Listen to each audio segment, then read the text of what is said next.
बताइए आप लोग कहाँ कहाँ से हैं, कैसे हैं, अभी आप लोग क्या कर रहे हैं।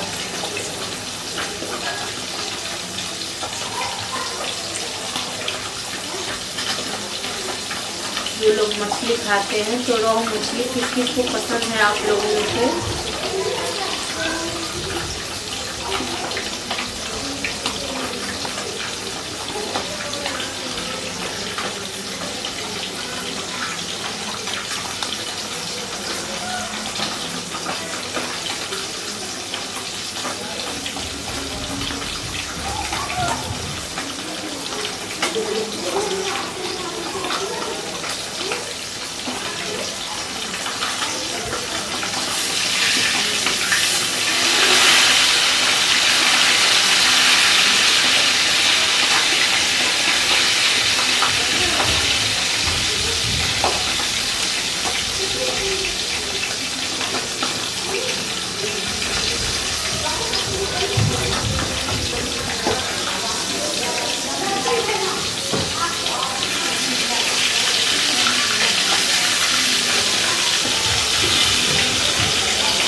बोल नहीं रहे आप लोग।